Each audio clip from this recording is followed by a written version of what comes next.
Hi, everyone. I'm Jonathan Al-Khouri. Today is November 20th, 2024. This is the live daily briefing of the Israeli Citizen Spokesman's Office.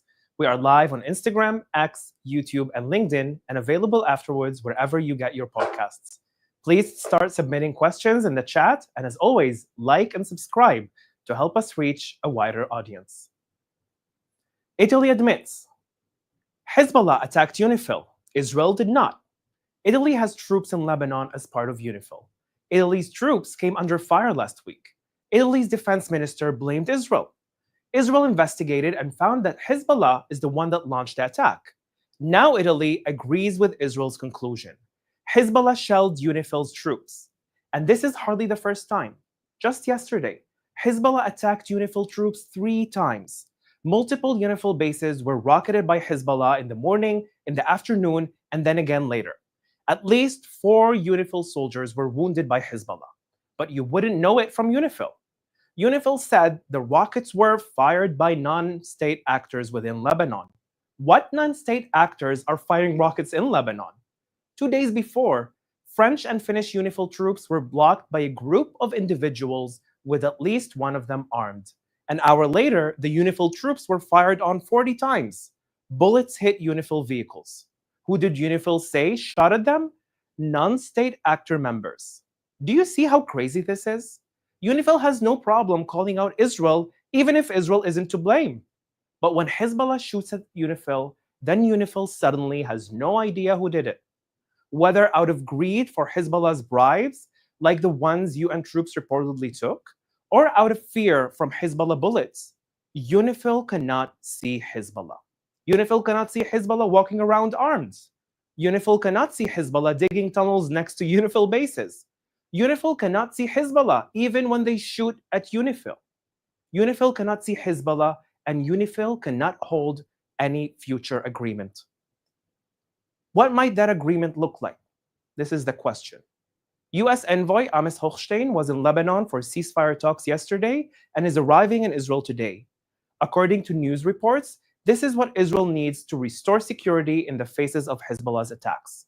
Hezbollah terror infrastructure dismantled across Lebanon, not just along Lebanon's border, Western forces to do what UNIFIL did not, and most importantly, Israel needs freedom to act against violations like Hezbollah arms smuggling from Syria or Hezbollah's return to the border. Israel cannot return to October 8, 2023. That's the day that Hezbollah joined the war on Israel's people. On October 8th, Hezbollah had fortifications along Israel's border. On October 8th, Hezbollah had 200,000 rockets aimed at Israel's towns. On October 8th, Hezbollah had Iranian weapons delivered directly from Syria. No one stopped Hezbollah. Now, Israel is stopping Hezbollah. Israel cannot agree to ceasefire on Hezbollah today if Hezbollah will be allowed to recover, rearm, and reassume fire on Israel tomorrow. Israel is fighting the war today so that Hezbollah cannot make war tomorrow. Now let's take some questions from our audience watching live on social media. Thank you. Our first question today comes from Instagram. Amos Hochstein said that a Lebanon ceasefire is within grasp. What is your sense on the timing of when this may happen? Well, this is the question that we're all looking to have an answer for. Amos Hochstein was yesterday in Lebanon negotiating with the head parliament of Lebanon, Nabih Berri, that he's also the representative of Hezbollah. Nabih Berri said a few times that they are looking forward to the day that the ceasefire would happen, but they do have some conclusions about it, or maybe some red lines that they're not really agreeing on.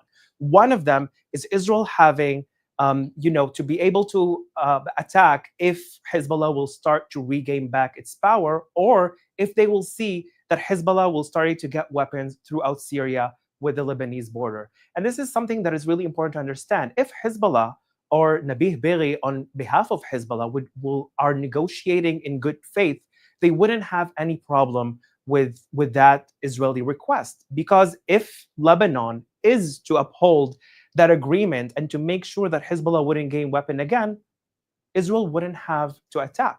So if they do want to agree that, they should do that. And I really hope that one day in the near future, we will be able to see that Hezbollah will cease to exist. because it's not just for the good of Israel that we don't want to have war, it's also good for the people of Lebanon that are waiting for the day that Hezbollah will cease to exist as a military organization, taking place in Lebanon, hijacking the Lebanese politics, threatening Lebanese people on behalf of the Islamic Republic of Iran. This is our major problem. Once Hezbollah is out of the picture, we are able to have not just an agreement. We don't need another agreement like the 1701, like 1559, or other US resolutions. We need peace between Israel and Lebanon. And this is what I'm hoping for. Our next question is from Daniello on YouTube, who asks you if there's any news on Charles Chiuni. This is a Lebanese academic who recently denounced Hezbollah, said that Lebanon should make peace with Israel, and he's apparently facing arrest. Have you heard anything about this? I haven't heard specifically about Chiuni's case, but this is something that follows on a lot of Lebanese who've spoken out against Hezbollah in the latest years, specifically since the war started when Hezbollah launched its war against Israel on October 8th, 2023. There are many Lebanese like Chiuni, like other, for example, the previous reporter, Mai Shidia, that we reported on also here, that there was an attempt of assassination on her life because of Hezbollah. I have a lot of friends in Lebanon that are speaking to me out of fear because they are afraid that they will be arrested because just talking with Israel, not just expressing, the hopeful to have peace between Israel and Lebanon, but also out of just speaking with Israelis. And this is something that the international community, unfortunately, didn't really talk about, that the Lebanese people are being persecuted just because they don't want a terror organization to control them. And this is something that I'm really happy to see you talking about it, and I really hope to see other people talking much more about the need for Lebanese to be liberated and to have their own freedoms from the Islamic Republic of Iran and from Hezbollah being that military controlling Lebanon. This is another question from YouTube related to what you just said. This is a question from Sue, who asks, how are the people of Lebanon holding up? What is it like for the regular people of Lebanon who are not involved in Hezbollah's war against Israel? Thank you. Thank you very much, Sue, for this question. It's super important because you can see that at the end of the day, Israel, when they're targeting Lebanon, they're targeting just Hezbollah facilities. They're targeting just Hezbollah personnel. They're targeting just Hezbollah infrastructure.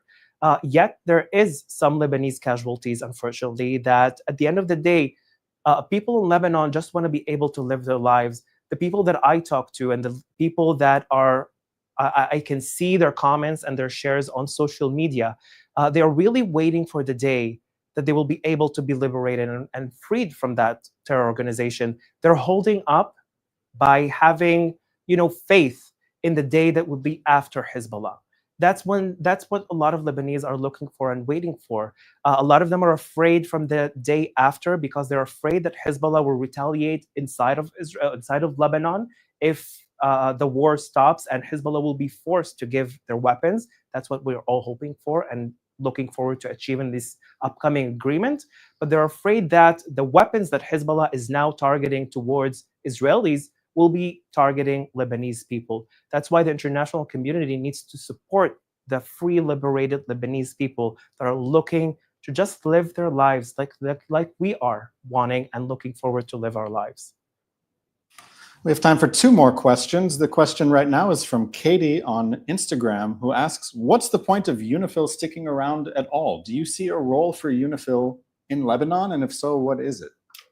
Well, thank you very much for the question. The question of UNIFIL standing and holding inside of Lebanon has been raised lately in many reasons. Like we mentioned now, UNIFIL has done nothing for the last 18 years. Their mandate was to make sure that Hezbollah would be disarmed and not be present in southern Lebanon. And we've seen that not just Hezbollah based themselves within southern Lebanon, closer to the Israeli border, but they were able to arm themselves and also dig tunnels deep next to UNIFIL bases. And this is something that UNIFIL failed to make or maintain that peace that UNIFIL was supposed to have. And this is something that I believe that Israel's request also by the talks and by what was published all over the news lately, that Israel is requesting another international committee that will make sure that UNIFIL will be doing their job that they should do. I believe that UNIFIL failed, and because they failed, they can't continue to do that. That's why we need another international committee to make sure that Hezbollah will not be able to gain their weapons again, and also Hezbollah will not be able to fire any one single shot at Israeli civilians. This is our last question today. It is about the hostages in Gaza. The Prime Minister of Israel has raised the reward for anyone who releases the hostages to $5 million each. Do you have any hope that we will see some change in the status of the hostages in Gaza? Will they come home soon? Will there be a reward paid out to someone who helps free them? It's more than 400 days that there are 101 hostages that are still held hostage in Gaza by Hamas.